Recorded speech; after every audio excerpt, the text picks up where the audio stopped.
नमस्कार दोस्तों आज हम बात करेंगे पाकिस्तान अधिकृत कश्मीर यानी कि पीओके के बारे में, जहां के लोग अब पाकिस्तान से तंग आ चुके हैं। वहां लगातार धरना प्रदर्शन नारेबाजी हो रही है, लेकिन सवाल है कि आखिर क्यों पीओके के जो लोग हैं आज़ादी के मांग कर रहे हैं, क्यों अब वे भारत में शामिल होना चाहते हैं। तो दोस्तों आज के इस वीडियो में ये सभी तमाम जानकारी हम आपको देंगे। तो नमस्कार दोस्तों, मैं अभिषेक आप सभी का एक बार फिर से स्वागत करता हूं आज के इस नए वीडियो में। दोस्तों सबसे पहले जानते हैं कश्मीर के इतिहास के बारे में।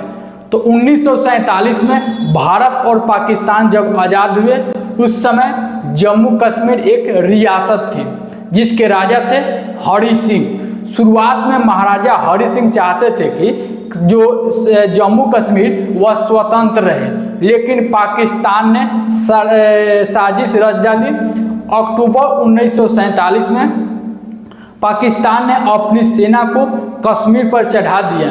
पाकिस्तानी सेना ने कश्मीर में घुसकर लूटपाट, हत्या, महिलाओं पर अत्याचार करने लगी, जिसके चलते इतना स्थिति बिगड़ गई कि महाराजा हरि सिंह ने भारत से मदद के लिए गुहार लगाते हैं। तो भारत ने उस समय साफ शर्त रखी कि मदद तभी मिलेगी जब आप भारत में शामिल होंगे। इसलिए 26 अक्टूबर 1947 को महाराजा हरि सिंह ने इंस्ट्रूमेंट ऑफ एक्सेशन पर हस्ताक्षर किए और जम्मू कश्मीर आधिकारिक रूप से भारत का हिस्सा बन गया।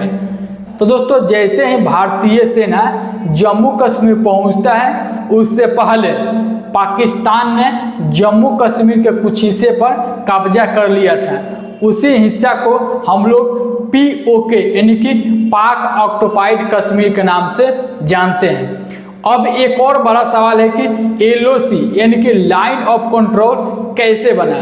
तो 1947-48 का पहला भारत और पाकिस्तान का जब युद्ध समाप्त हुआ, तब 1949 में यूनाइटेड नेशन यानी कि संयुक्त राष्ट्र के द्वारा एक सीज फायर लाइन खींची गई। उसके बाद 1971 के युद्ध के बाद 1972 में भारत और पाकिस्तान के बीच शिमला समझौता हुआ। इसी समझौते के बाद इस सीज फायर लाइन को एक नया नाम दिया गया, लाइन ऑफ कंट्रोल, जिसे हम लोग एलओसी के नाम से आज जानते हैं। आज यही लाइन जम्मू कश्मीर और पीओके को अलग करता है। अब आपको बताते हैं कि यह लाइन कहाँ है। तो देखिए दोस्तों, आप यह जो लाइन देख रहे हैं, यह जो आप मैप देख रहे हैं, यह जम्मू एंड कश्मीर का मैप है। अब यह जो आप लाइन देख रहे हैं, यही लाइन है एलओसी यानी कि लाइन ऑफ कंट्रोल। और उस समय यूनाइटेड नेशन के द्वारा बोल दिया गया कि इधर जो है अब भारत का कब्जा रहेगा और इधर पाकिस्तान का। उस समय से जो पीओके है वो पाकिस्तान के कब्जे में है। अब पाकिस्तान ने पूरे दुनिया को धोखा देने के लिए एक नया खेल रचा। उसने पीओके का नाम, जो कि पाकिस्तान में आज़ाद जम्मू कश्मीर नाम रखा, जिसका एक अलग से राजधानी बना दिया मुजफ्फराबाद, एक विधानसभा हाई कोर्ट भी बना दिया। लेकिन असलियत क्या है? तो असलियत यह है कि सबका कंट्रोल पाकिस्तान के पास है। वहाँ का जो बजट होता है पीओके का, वह इस्लामाबाद से आता है। फैसला जो लेता है वहाँ का पीओके के, वह पाकिस्तानी सेना और आईएसआई करती है। यानी कि नाम के लिए आज़ाद कश्मीर है, लेकिन हकीकत में पूरी तरह गुलाम पाकिस्तान का है। अब सवाल आता है कि पीओके में क्या क्या उगता है, यानी कि क्या क्या उत्पादन होता है। तो दोस्तों वहाँ संसाधन की कोई कमी नहीं है। नदी में पाकिस्तान हाइड्रोजन पावर यानी कि बिजली बनाता है नदियों से। जंगल से लकड़ी की तस्करी करता है पाकिस्तान। सेब, अखरोट जैसे भारी मात्रा में फल की खेती होती है। खदान से खनिज निकालता है पाकिस्तान। नदियों पानी से भरी रहती है पीओके, लेकिन फायदा किसे मिलता है? तो पाकिस्तान को। और वहाँ के जनता आज भी गरीबी और बेरोजगारी से जूझ रहे हैं। आजकल जो पाकिस्तानी सेना है वो POK के नागरिक पर बहुत ज़्यादा अत्याचार कर रहे हैं। सबसे बड़ा गुस्सा लोगों की पाकिस्तानी सेना पर है, जिसके चलते वहाँ के जो अब नागरिक है सभी लोग आज़ादी का मांग कर रहे हैं। सेना जो कि लोगों की ज़मीन भी अब वहाँ के छीन लेती है, जो विरोध करता है उसे जेल में डाल दिया जाता है।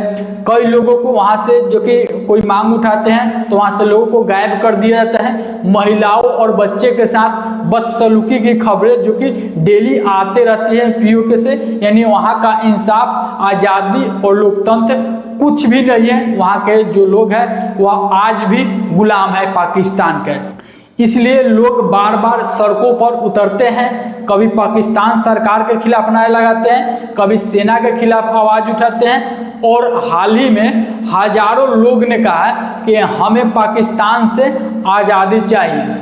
लेकिन अब सबसे बड़ा सवाल है कि क्यों POK के जो लोग हैं वो भारत में शामिल होना चाहते हैं। तो दोस्तों जवाब साफ है कि एक तरफ पाकिस्तान है जहां गरीबी है, आतंक है, भ्रष्टाचार है, दूसरी तरफ भारत है जहां लोकतंत्र है, जहां लोकतंत्र में बोलने की अधिकार है, अपना हक मानने की अधिकार है। वहाँ विकास भी जो कि कश्मीर में ज़्यादा हो रहे हैं। आज जम्मू कश्मीर और लद्दाख भारत का हिस्सा बनकर तरक्की कर रहे हैं। वह सड़क, अस्पताल, स्कूल और IT प्रोजेक्ट बन रहे हैं।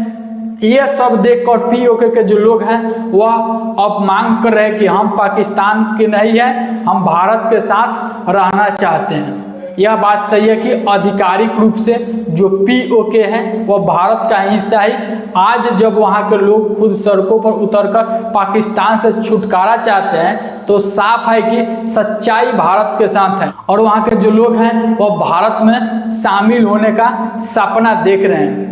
अब POK से संबंधित जो कि कुछ दिन पहले ही भारत के गृह मंत्री और भारत के जो रक्षा मंत्री हैं इनके बीच जो कि संसद भवन में एक स्पीच दिया गया था कि जो POK है वह जल्द भारत में शामिल होने की संभावना है। अब सवाल आपसे है कि क्या आपको लगता है कि आने वाले समय में जो POK है वह भारत का हिस्सा बन जाएगा? अपना राय कमेंट बॉक्स में बताइएगा और यह जो न्यूज़ है अपने दोस्तों में भी शेयर कर देंगे। मिलते हैं नेक्स्ट वीडियो में। थैंक यू दोस्तों, जय हिंद।